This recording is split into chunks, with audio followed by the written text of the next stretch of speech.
राधे राधे दोस्तों, आज की कथा में आप सभी भक्तों का हार्दिक स्वागत है।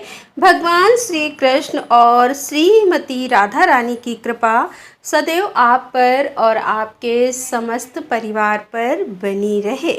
तो सबसे पहले आज का अध्याय सुनने से पहले आप सुनेंगे भगवान शिव की भक्ति की कथा। एक बहुत ही भोले भाले और सच्चे भक्त की कथा। अक्सर यह कहा जाता है कि भगवान भक्तों के वश में ही होते हैं और अपने भक्त के चारों तरफ हवा के स्वरूप में विराजमान होते हैं, विद्यमान होते हैं और हर प्रकार से अपने भक्त की रक्षा करते हैं। हर प्रकार की सहायता अपने भक्तों की भगवान करते हैं। इसी प्रकार की एक कथा है एक ऐसे नगर की जिस नगर में भगवान भोलेनाथ का एक प्राचीन मंदिर था। उसी नगर में भगवान शिव का एक भक्त भी रहा करता था, सच्चा भक्त और बहुत बड़ा भक्त, ऐसा जो भगवान की दिन रात पूजा अर्चना किया करता था। दिन भर उसके मुंह में बस एक ही नाम रहता था और वह नाम था भगवान शिव का। नमः शिवाय मंत्र जप करता। कभी भगवान शिव का सिर्फ नाम ही लिया करता था, नाम जप किया करता था। किसी भी प्रकार से भगवान शिव से वह अपने आप को अलग नहीं रखता था। सुबह उठने से लेकर रात में सोने तक केवल ओम नमः शिवाय का ही जप करता था। सुबह उठकर सबसे पहले शुद्ध जल लेकर भगवान शिव को स्नान कराता, उनकी पूजा पाठ करता, फिर अपना काम शुरू करता। हर सोमवार को शिव जी का व्रत भी किया करता था और वह आदमी अपनी हर कठिनाई भगवान शिव जी को ही याद करता था और अपनी सारी परेशानी भगवान शिव पर छोड़ देता था और भगवान शिव जी भी उसकी किसी न किसी स्वरूप में मदद करने को आ ही जाते थे। उसके निस्वार्थ भक्ति से और उसके भोलेपन से भगवान शिव अत्यंत प्रसन्न रहा करते थे। एक दिन उस भक्त के मन में भगवान शिव जी के बड़े धाम जाकर भगवान शिव जी के दर्शन करने की आशा जागी। तो उसने निर्णय किया कि वह भगवान भोलेनाथ के दर्शन करने पैदल ही जाएगा। उसने बिना देरी किए अपने कुछ कपड़े लिए और निकल पड़ा। शिवधाम को भक्त भगवान शिव का नाम स्मरण करता हुआ निरंतर अपने रास्ते में आगे बढ़ता जा रहा था।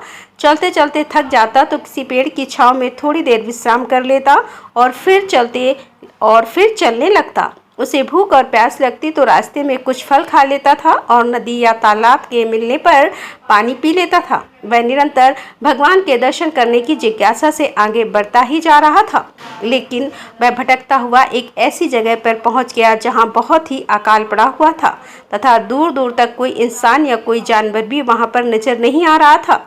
वहां का माहौल देखकर उसे बड़ा अजीब लगा।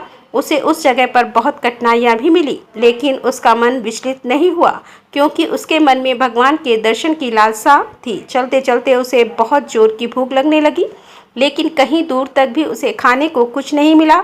जब वह उदास होकर पेड़ की छांव में सो गया, तभी एक आदमी अपने साथ एक पोटली में कुछ फल लेकर आया और उसकी उदासी देखकर बोला, क्या हुआ भाई, इतने उदास क्यों हो? भक्त बोला, जोरों की भूख लगी है किंतु दूर दूर तक कुछ नहीं मिला खाने को। तभी उस आदमी ने वह पोटली भक्त को दे दी और वहां से चल पड़ा।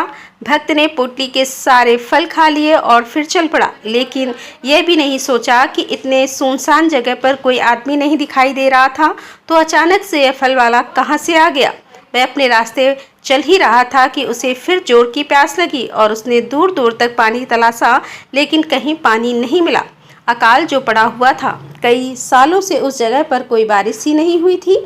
अब तो वह पानी से तड़पता हुआ निराश होकर बैठ गया। तभी वही फल वाला आदमी अपने हाथ में पानी का कमंडल लेकर वहां आया और उसे पानी पिलाया। भक्त उसे देखकर बोला, तुम अभी मुझे फल खिलाकर गए थे और फिर पानी लेकर मेरे सामने आ गए। यहाँ पर दूर दूर तक कहीं पानी नहीं मिला और तुम कहाँ से पानी लाए? तभी उस आदमी ने जवाब दिया, सच्चे भक्तों के हमेशा साथ भगवान ही रहते हैं, उन्हें किसी प्रकार का कष्ट होने ही नहीं देते। इतना कहकर वह आदमी कुछ दूर तक जाकर गायब हो गया। अब भक्त को यह समझ में आ गया कि वह आदमी कोई और नहीं, भगवान शिव जी ही थे जो मेरी मदद करने को आए थे। अब वह भक्त बिना किसी परेशानी से भगवान जी के धाम पर पहुंच ही गया था। उसने भगवान भोलेनाथ के दर्शन किए, उनका आशीर्वाद लिया और फिर निरंतर भगवान शिव की भक्ति में लीन रहने लगा। दोस्तों, इस कहानी से एक बड़ी अच्छी शिक्षा मिलती है कि भगवान हमेशा भक्तों के साथ खड़े ही रहते हैं।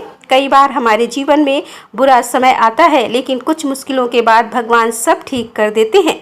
ऐसा नहीं होता है कि भगवान के भक्तों के ऊपर कोई कष्ट नहीं आता, बिल्कुल आता है। भगवान परीक्षा लेते हैं, कई बार लेते हैं, लेकिन भगवान परीक्षा भी उसी भक्त की लेते हैं जो ज़्यादा सहनशील होता है। तभी तो कहते हैं कि भगवान जिसे प्यार करते हैं उसे मुश्किलों से रगड़ कर साफ करते हैं, फिर अपनी भक्ति के काबिल बनाते हैं और फिर उसके ऊपर अपनी कृपा की बरसात कर देते हैं।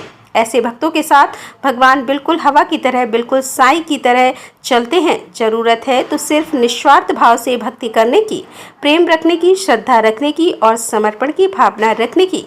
अगर हम समर्पित होकर भगवान की भक्ति करते हैं, किसी भी देवता को समर्पित भाव से आराधना करते हैं, तो भगवान हमारी भक्ति स्वीकार भी करते हैं और इसके साथ ही हमें भी स्वीकार करते हैं। उम्मीद करती हूँ ये कथा आपको भी जरूर पसंद आई होगी। भगवान की भक्ति से जुड़े आपके भी अगर कोई विचार हो तो कमेंट बॉक्स में आप सभी का स्वागत है। आप अपने विचार शेयर कीजिए, जिससे कि दूसरे लोग भी जो भक्ति के पथ पर है उनको बहुत मदद मिलती है, विश्वास रखता है। और अब आप सुनेंगे आज का अध्याय। श्रुतदेव जी कहते हैं कि राजा के इस प्रकार से धर्म पालन से संतुष्ट होकर भगवान श्री हरि विष्णु ने प्रत्यक्ष उन्हें दर्शन दिया और भगवान के रूप का वर्णन करते हुए श्रुतदेव जी कहते हैं कि परमात्मा भगवान नारायण 4 भुजाओं से सुशोभित थे। उन्होंने हाथों में शंख, चक्र, गदा और पद्म धारण कर रखे थे। वे पीताम्बर धारण करके बनमाला से विभूषित थे। भगवती लक्ष्मी तथा एक पार्षद के साथ गरुड़ की पीठ पर विराजमान थे। उनका तेज देखकर राजा के नेत्र सहसा बंद हो गए। उनके सब अंगों में रोमांच छुआया और नेत्रों से अश्रुधारा प्रभावित होने लगी। भगवत दर्शन के आनंद में उनका हृदय सर्वदा डूब गया। उन्होंने तत्काल आगे बढ़कर भगवान को साष्टांग प्रणाम किया। फिर प्रेम से विह्वल नेत्रों से विश्वात्म देव जगदीश्वर श्री हरि को बहुत देर तक निहार कर उनके चरण धोए और उस जल को अपने मस्तक पर धारण किया। उन्हीं चरणों की धोवन रूपी श्री गंगा जी ब्रह्मा जी सहित तीनों लोकों को पवित्र करती है। तत्पश्चात राजा ने महान वैभव से बहुमूल वस्त्र, आभूषण और चंदन से हार, धूप, दीप तथा अमृत के समान नैवेद्य के निवेदन आदि से एवं अपने तन, मन, धन और आत्मा का समर्पण करके अद्वितीय पुराण पुरुष भगवान श्री विष्णु का पूजन किया और पूजा के बाद इस प्रकार स्तुति की, जो निर्गुण, निरंजन एवं प्रजातियों में भी अधीश्वर हैं। ब्रह्मा आदि संपूर्ण देवता जिनकी वंदना करते रहते हैं, उन परम पुरुष भगवान श्री हरि को मैं प्रणाम करता हूँ। शरणागतों की पाप राशि का नाश करने वाले आपके चरणारविंदों को परिपक्व योग वाले योगिकों ने जो अपने हृदय में धारण किया है, यह उनके लिए बड़े सौभाग्य की बात है। बढ़ी हुई भक्ति के द्वारा अपने अंतःकरण तथा जीव भाव को भी आपके चरणों में ही चढ़ाकर वे योगी जन उन चरणों के चिंतन मात्र से आपके धाम को प्राप्त हुए हैं। विचित्र कर्म करने वाले आप स्वतंत्र परमेश्वर को नमस्कार है। साधु पुरुषों पर अनुग्रह करने वाले आप परमात्मा को प्रणाम है। हे प्रभु, आपकी माया से मोहित होकर मैं स्त्री और धन रूपी विषयों में ही भटकता रहा हूँ। अनर्थ में ही मेरी अर्थ दृष्टि हो गई थी। हे प्रभु, हे विश्वमूर्ति, जब जीव पर आप अनंत शक्ति परमेश्वर की कृपा होती है, तभी उसे महापुरुषों का संग प्राप्त होता है, जिससे यह संसार समुद्र गोपत के समान हो जाता है। हे ईश्वर, जब सत्संग मिलता है तभी आप में मन और बुद्धि का अनुराग होता है। मेरा समस्त राज्य जो मुझसे छिन गया था, वह भी आपका मुझ पर एक महान अनुग्रह ही हुआ था। ऐसा मैं मानता हूँ कि मैं ना तो राज्य चाहता हूँ, ना पुत्र आदि की इच्छा रखता हूँ और ना कोष की ही अभिलाषा रखता हूँ, अपितु मुनियों के द्वारा ध्यान करने योग जो आपके आराधनीय चरणारविंद हैं, उन्हीं का नित्य सेवन करना चाहता हूँ। हे देवेश्वर, हे जगन निवास, मुझ पर प्रसन्न होइए, जिससे कि आपके चरण कमलों की स्मृति बराबर बनी रहे तथा स्त्री, पुत्र, खजाना एवं आत्मीय कहे जाने वाले सब पदार्थों में जो मेरी आसक्ति है, वह सदा के लिए दूर हो जाए। हे भगवान, मेरा मन सदा आपके चरणारविंदों के चिंतन में ही लगा रहे। मेरी वाणी आपके दिव्य कथा के निरंतर वर्णन में तत्पर रहे। मेरे यह दोनों नेत्र आपके श्री विग्रह के दर्शन में, कान कथा श्रवण में तथा रचना आपके भोग में लगाए हुए प्रसाद के आस्वादन में ही प्रवृत्त हो। हे प्रभु, मेरी नासिका आपके चरण कमलों की तथा आपके भक्तजनों के गंध विलेपन आदि की सुगंध लेने में दोनों हाथ आपके मंदिर में झाड़ू देने आदि की सेवा में, दोनों पैर आपके तीर्थ और कथा स्थान की यात्रा करने में तथा मस्तक आपको निरंतर प्रणाम करने में ही संलग्न रहे। मेरी कामना आपकी उत्तम कथा में और बुद्धि अहर्निश आपका चिंतन करने में ही तत्पर हो। मेरे घर पर पधारे हुए मुनियों द्वारा आपकी उत्तम कथा का वर्णन तथा आपकी महिमा का गान होता रहे और इसी में मेरे दिन बीते। हे विष्णु, एक क्षण तथा आधे पल के लिए भी ऐसा प्रसंग उपस्थित न हो जो आपकी चर्चा से रहित। हे हरे, मैं परम श्रेष्ठी ब्रह्मा का पद भूतल का चक्रवर्ती राज्य और मोक्ष भी नहीं चाहता, केवल आपके चरणों की निरंतर सेवा चाहता हूँ, जिसके लिए लक्ष्मी जी तथा ब्रह्मा शंकर आदि देवता भी सदा प्रार्थना किया करते हैं। राजा के इस प्रकार स्तुति करने पर कमल नयन भगवान विष्णु ने प्रसन्न होकर मेघ के समान गंभीर वाणी में इस प्रकार कहा कि हे राजन, मैं जानता हूँ तुम मेरे श्रेष्ठ भक्त हो, कामना रहित और निष्पाप हो। हे नरेश्वर, मुझ में तुम्हारी दृढ़ भक्ति हो और अंत में तुम मेरा सायुज्य प्राप्त करो। तुम्हारे द्वारा किए हुए इस स्रोत से इस पृथ्वी पर जो लोग मेरी स्तुति करेंगे, उनके ऊपर संतुष्ट होकर मैं उन्हें भोग और मोक्ष प्रदान करूँगा। यह अक्षय तृतीया इस पृथ्वी पर प्रसिद्धि होगी, जिसमें भोग और मोक्ष प्रदान करने वाला मैं तुम्हारे ऊपर प्रसन्न हुआ। जो मनुष्य स्थिति पर किसी भी बहाने से अथवा स्वभाव से ही स्नान दान आदि क्रियाएं करते हैं, वे मेरे अविनाशी पद को प्राप्त होते हैं। जो मनुष्य पितरों के उद्देश्य से अक्षय तृतीया को श्राद्ध करते हैं, उनका किया हुआ वह श्राद्ध अक्षय हो जाता है। इस तिथि में थोड़ा सा भी जो पुण्य किया जाता है, उसका फल अक्षय होता है। हे नवश्रेष्ठ, जो कुटुंबी ब्राह्मण को गाय दान करता है, उसके हाथ में सब संपत्तियों की वर्षा करने वाली भक्ति और मुक्ति भी आ जाती है। जो वैशाख मास में मेरा प्रिय करने वाले धर्मों का अनुष्ठान करता है, उसके जन्म मृत्यु जरा भय और पाप को मैं हर लेता हूँ।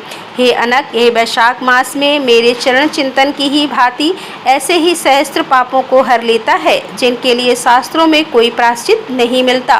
राजा को यह वरदान देकर देवादिदेव भगवान जनार्दन सबके देखते ही वही अंतर्ध्यान हो गए। तदंतर राजा पूर्वशा सदा भगवान में ही मन लगाए उन्हीं की सेवा में तत्पर रहकर